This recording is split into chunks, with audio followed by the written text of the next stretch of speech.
Welcome back, everybody, to another episode of the Men of Ann Arbor podcast. As always, I am Stuart Douglas alongside PD Sims. PD, what's up, man? What's going on? What's up, Stu, man? Nothing much, man. Same old, same old. Another day in We we, Detroit, baby. we got a short PD's Coach's Corner this week, huh? Yeah, short corner, man. So basically, my shot's through short corner, but Yeah. basically, I just gave in on the actual coaching aspect. I'm going to be considered as the player development guy. Just help those guys develop a little faster. So I'm going to focus on that. I'm gonna lead coaching for the summer, man. I hopped in head first, and I'm gonna take a little You, step back. you pulling a Jawan now. You got somebody else coaching. No. So those guys were coaching. I just came in there Yeah. on their program, even though it's my program, my school. But I came in on those guys' program, and my thoughts and their coaching thoughts. Had Yeah, it was to definitely line. an So interesting situation just to roll up on and then be given the keys. And it's like, all right, here you go, PD. it's Figure out here, tough, coach man, these high because school kids that that you've never talked to. that I never talked to that's so Yeah. hard and so standoffish at the same time. So it's like, and then I want to build my own culture. I want to build my own identity. You know what I'm Right. saying?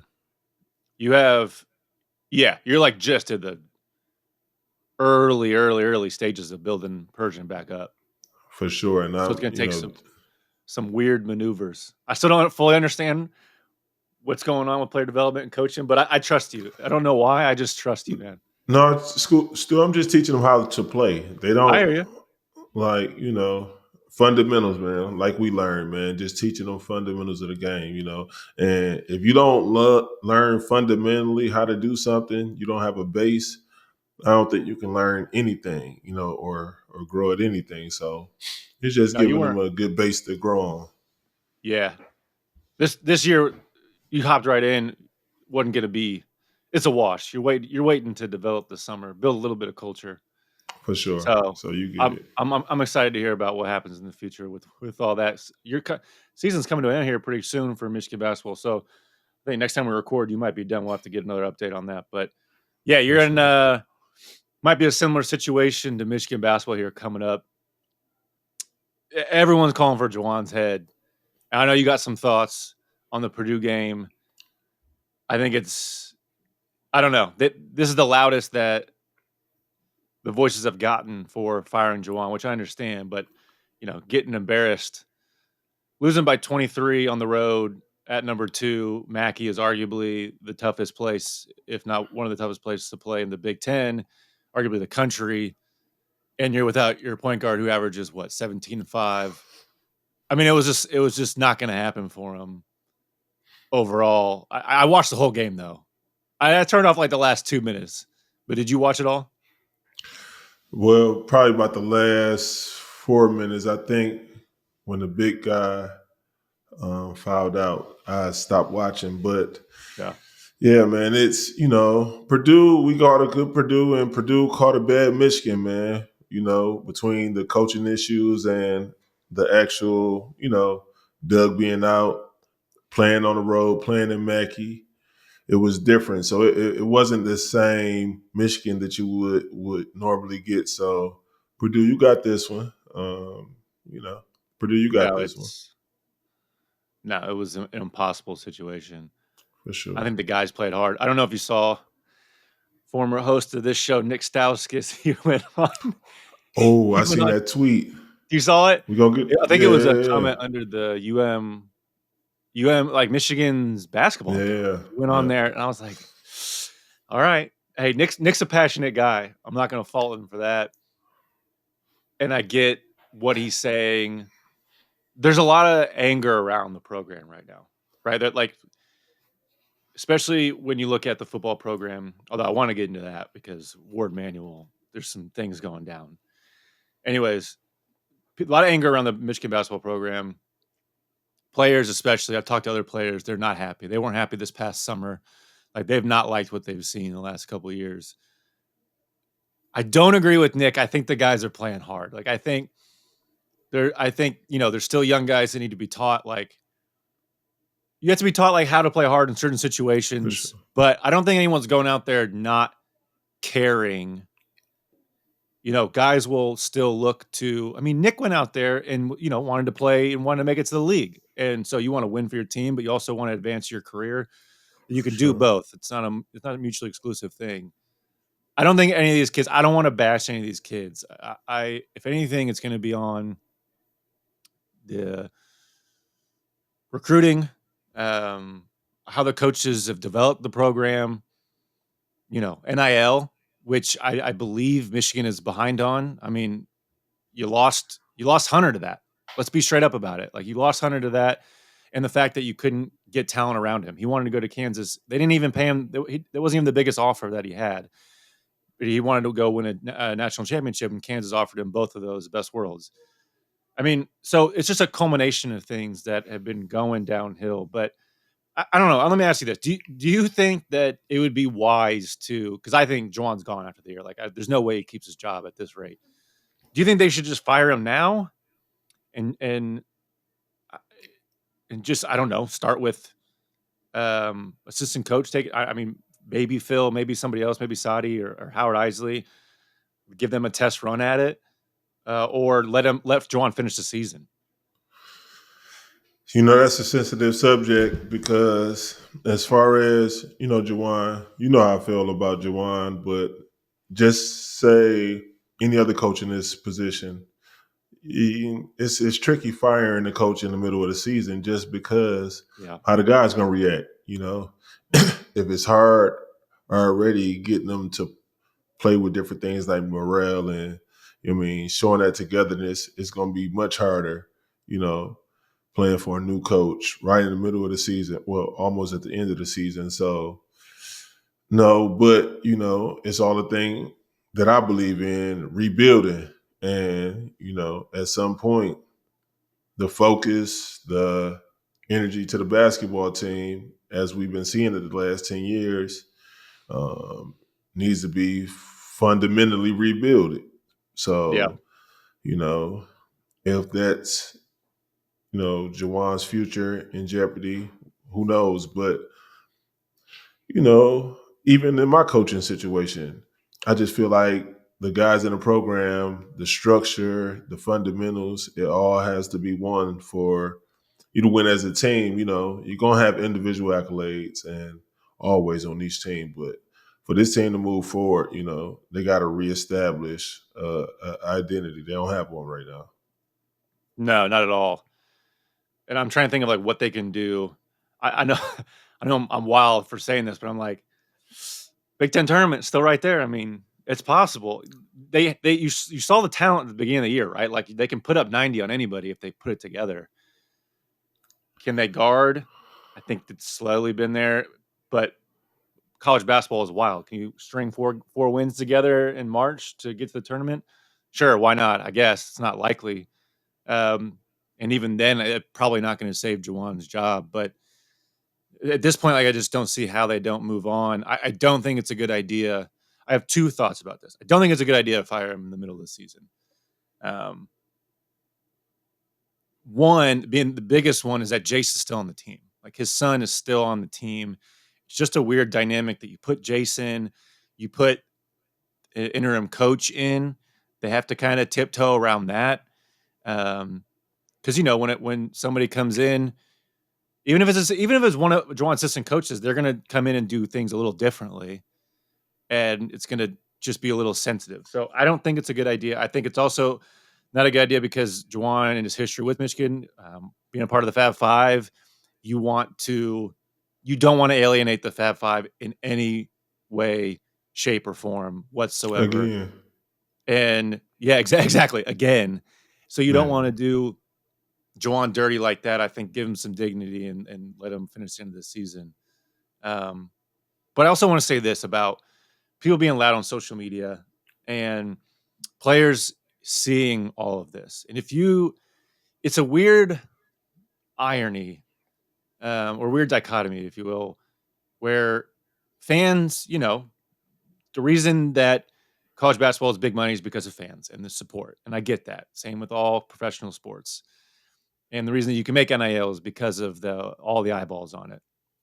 So fans feel entitled to express their opinion, and social media is still kind of a hellscape and like free for all.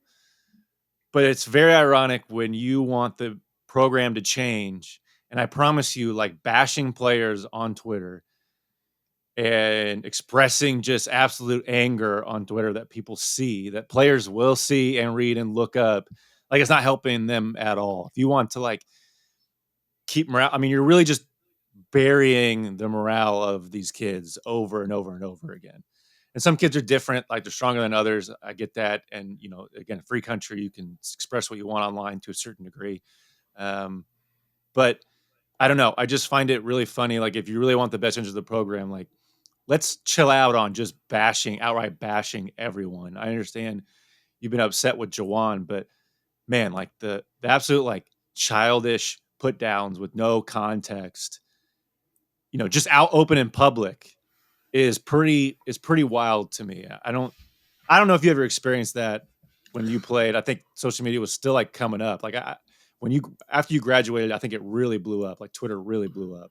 So I don't know. It's a Yeah. different world to experience.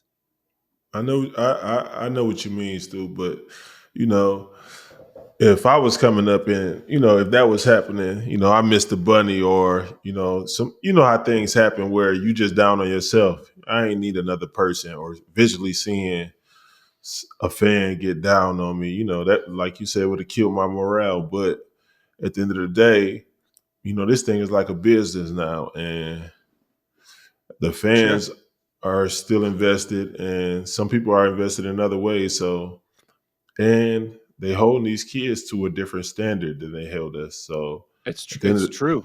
It at is the end true. of the People, day, it's like pros and yeah, that it is you kind of got a you got NIL. So bashing and being this way with the kids, people not as sensitive as they were to college players or to them actually being kids and learning and growing. So I'm with you on that, but people not thinking that way, and people just gonna go harder. As long as the team is not doing well. When the flowers are blooming, everybody's smiling, everybody's good. But they are kids, and I feel you. They need to just back up a little bit with that. yeah, it can be brutal. I always found it funny when like I had people tweet at me like senior year especially, and it was always some dude, maybe in his mid 20s, maybe college, sometimes grown men. And every time that you would respond, I would like respond. It didn't bother me, but I would like respond pretty normal and neutral and like calm. They'd always apologize every single time. I mean, it was like Oh, you clockwork. It kill was them. so funny. They felt so You kill empowered them. Yep. to like to bash me, and it's like, Scott, dude, I'm trying, man. Like, what do you want from me? Yep. And they're like, oh, okay, That I kill understand. them. Like, sorry, love you guys. Go blue. It's like, get Yeah. out of my face, man. It was so funny every time. It's just, I don't know. It's I understand the frustrations. I really do, and I think that Michigan basketball needs a fresh restart. But like, try not to just absolutely bash everyone when you're talking about it. Like, give some context. These are human beings. They have failed. Fine. Let them move on with some dignity and grace. Like, I'm not trying to rub Jawan's nose through the mud on his way out and being like, get out of here. I'm not trying to kick him out on his ass. I think that that's counterintuitive to what the culture you want to build at Michigan. Again, counterintuitive to, in part to building the culture as the Fab Five. It would be counterintuitive to, mending those bridges. Like it's like right there. They're all at the game a few games ago, whatever it was. That's massive. Like it was just now obviously it was the big Lions game. They were all in town for the Lions game. They were coming Well, over, but people are talking about that in the city. I'm in yeah, the like city. People are talking about the Fab are they? Five being at the game. Yes, for sure. Are they? Okay. Yes, for What sure. are they saying? Say was did you see they reunited and right after following that they're like, man, we hope Juwan don't lose his job, So Yeah, even just the fans just everyday fans in throughout the city, realize what's going on. So the blue touch a lot of, spirits, just like losing a big, just like winning a big game.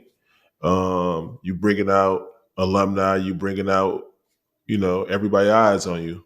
So same effect when you lose, you go out and lose a big game. You got guys like Nick speaking out, alumni mad, furious at what's going on with the program. So you get it both ways. So Yeah, you have to really look at this and say, is it Jawan, or is it things that could be changed within the players, the system?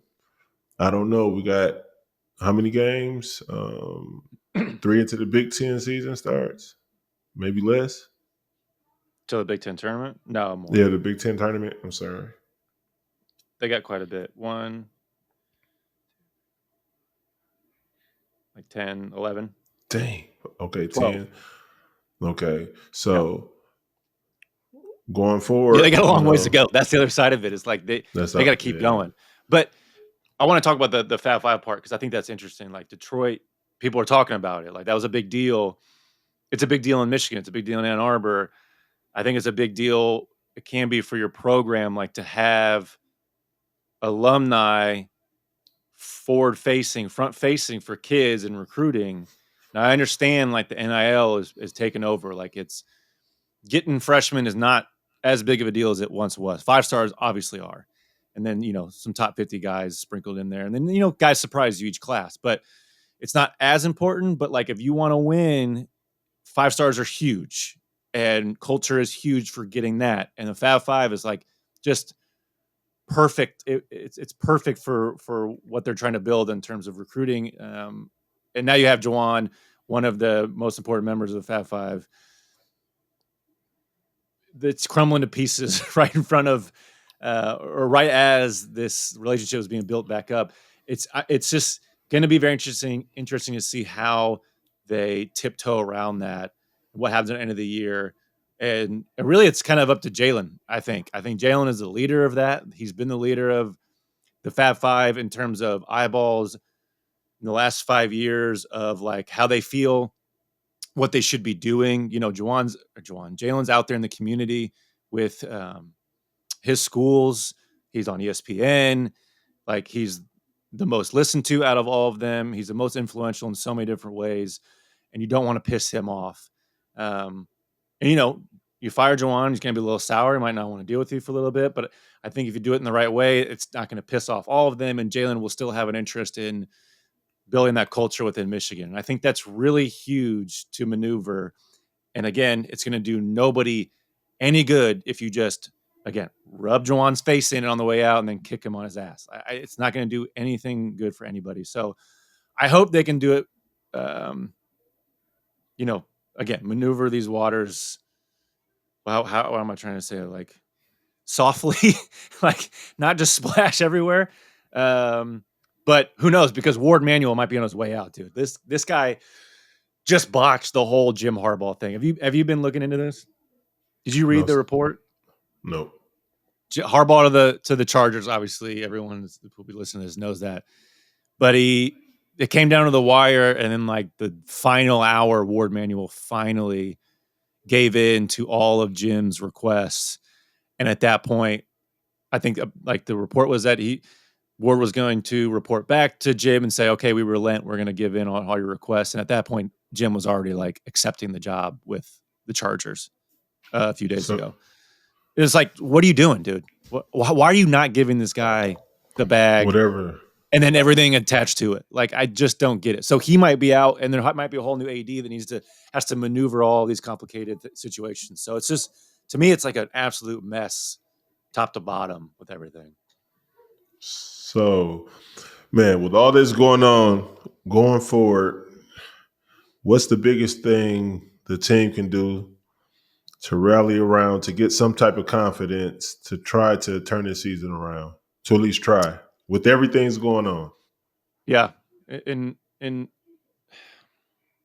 can talk about the future, and like Butler this year have 6 seniors. All were transfers in their entire starting five. transferred in. I think maybe one or two guys were on the team last year and played a little bit of minutes, and that's possible nowadays in NIL. So I hope I just want the guys to play hard, have fun, play for each other. I want the kids to play for each other. They can still be competitive. They're still good enough. They can still figure out how to win games in the Big Ten, win games in the Big Ten tournament. I know it seems very far away, but I just don't doubt that I will never doubt them in terms of winning games because of what the potential is talent wise. So I want them to play hard, play for each other. And I just don't want to see the whole thing blow up where they lose every game now by 15 because nobody cares. I think you got to take some pride in yourself and give it everything you can on the way out for yourself. Like it's be very easy to throw in the flag as a player right now. I would not blame these kids if like they just half-assed the rest of the season or at least gave a little bit less effort than if they were in the tournament hunt. Like that, it's a totally normal human reaction. But I hope for themselves that they don't do that and they just kind of take these bumps, take these licks, and kind of and move on. And I'd still like to see guys come back next year, but that's the name of the game now with NIL is all these kids can leave. I think literally all of them besides no, they can all leave, right? Because I'm trying to think of like who doesn't have eligibility left to leave, or I don't know. Anyways, they could all be gone, like quite literally. I don't think they all will, but that's what I want to see. Them work hard and then just keep staying positive, and have within the players build the culture, right? Like you don't know what's going to happen to your head coach, but like stick together. We're trying to build something within ourselves as well. Cheddar, Doug, Terrace really come together and say, we want to stay here. We want to come together. Again, I don't blame them if they will leave, but that's my hope. What do you want to see out of them? Well, first off, despite what's going on with the coach, you got to come together. I remember playing there as a player. It's so crazy. The last time Michigan lost that big, whether on the road or at home, I was on the team. Was it Beeline or So was it Amaker? it was Amaker. It was Amaker. Okay. But I think we went to UCLA. We lost by probably 4 more points than they did. And that was a tough team that year. It was a tough team. They were number 1 in the country. Yeah. So I just remember, after that we went on a string of like winning maybe 4 games, but it was only because we started playing for each other. So after a tough loss like that, you hear speculation about the coaches. Develop that unity. If you haven't had it before, get it because it's going to help you in the long run. And you just got to play hard, man. Every game counts from this point on. Your future. I know you losing guys to transfers and the portal, but that's the soft way out, Stu. You got 10 games to at least try to get some momentum to win 4 games in the tournament, to make the tournament. Never lose faith, man. You guys got to rally. I'm a proud alumni. I'm still supporting. I'm a support throughout. So, man, I just think we just got to fight the blue way. I just want the guys to be proud of their effort at the end of the year, no matter what happens, because that's all you can control. And I know it's a game of wins and losses, and that's how you're going to be judged, but that's not how you judge yourself, and you'll never get validation from somebody else. It'll never be good enough. You can only validate yourself, and that's going to be through your effort. And I'm not saying that they aren't giving effort. I just hope that this is an easy situation to break down, and you just don't want to regret not giving it your all towards the end. I feel bad for the seniors, but even if you have 3 years, 2 years left, 1 year left of eligibility for these guys, like you don't want to look back and regret not giving it your all for yourself and for your teammates. Most of all, for yourself. It's a big learning experience. We had that my sophomore year. We were terrible, losing record. We were ranked 14th to start the year. Had a losing record. Yeah. But we finished strong. I mean, Evan Turner hit that shot and put us out of our misery at the end. But like we played till the end, and That was one of the best games I ever had, Pete. I think I had 20. It was like Well, I was killing it that game, and I was like, "Oh, we're gonna win. This is gonna be big for me." And then we lost, and I was like, "You know what? I'm proud of how the effort we gave at the end. Like all the seniors, like I played for the seniors because I yeah. knew it was gonna be sad for them for everything to be over." Um, so yeah, that was, I mean, you experienced that Yeah, so that your was last year, yep, it was different moments in the season where we had to rally together, where it wasn't about Beeline, it wasn't about none of the right? coaches. It was about us coming together, strapping our nets on, and playing for each other. Your truck nuts. Yeah, strapping our nets on and playing for each other. Without That's that, good. we would have stayed in the slump, So, Yeah. and that Evan Turner shot it was, a fluke. So, This mother. other than Yeah. that, man, like you say, we came together, man. We had a down year. It was after coming off a tournament run, we Yeah. won a game in the tournament. Yeah. It was What? pretty wild. But it happens. But we recovered from it. This situation is different. It's a little different. So I understand that there's going to be a lot of question marks with Juwan going forward. But I don't know. Wait and see. I think again, I hope they don't fire him midseason. I don't like anybody getting fired. I don't think it's good for anybody. Or I say that. Sometimes people need to get fired when things are going terrible. But I don't know. It's just weird when it's Jawan and it's a member of the Fab Five who's established your culture. They are your basketball culture. They started your basketball culture. I know there's Kazi and the '89 championship team, but culture goes a long way, and culture can go much longer way in regards to winning. Like nobody talks about Glenn Rice. Nobody talks about that '89 championship team as much as they do the Fab Five. Not nearly as much. And so that's telling. It tells you something. So again, they gotta maneuver this situation here pretty delicately. But I don't know. Well, who they got next? They got Saturday. I don't even know when this pod's dropping, but Iowa, winnable game at Michigan State. Wouldn't that be funny if they win at Michigan State on the 30th? I'd laugh my ass off, dude. I'll be on.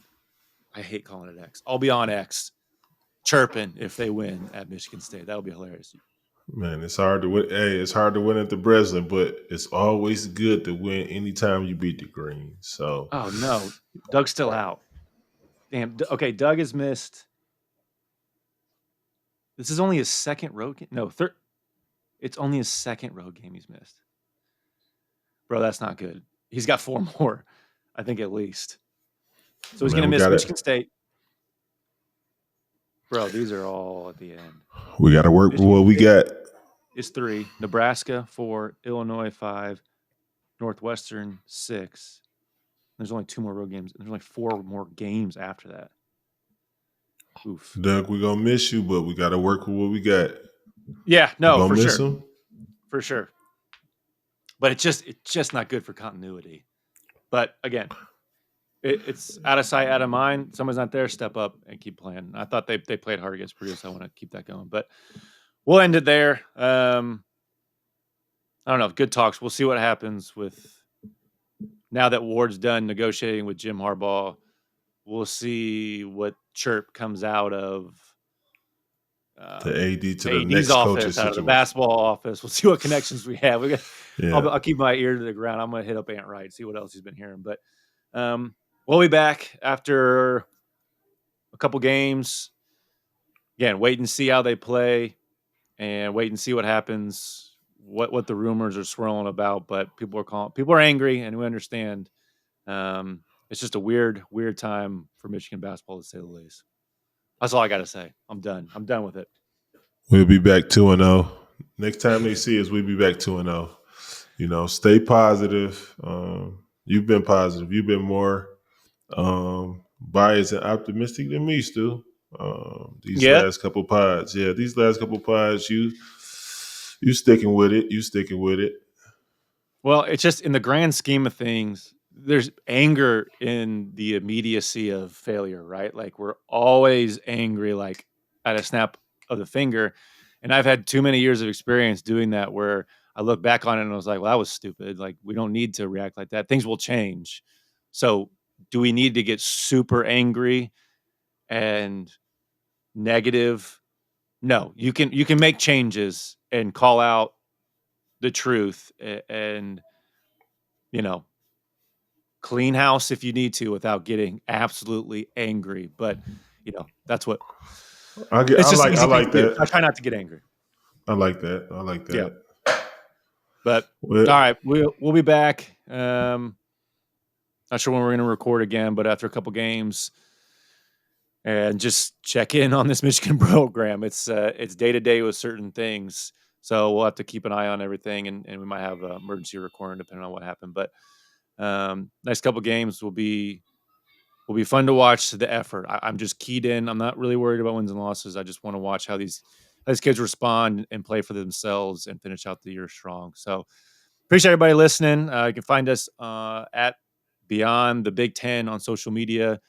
Um, Everywhere you listen to your podcast. Appreciate you guys listening. Until next time, peace.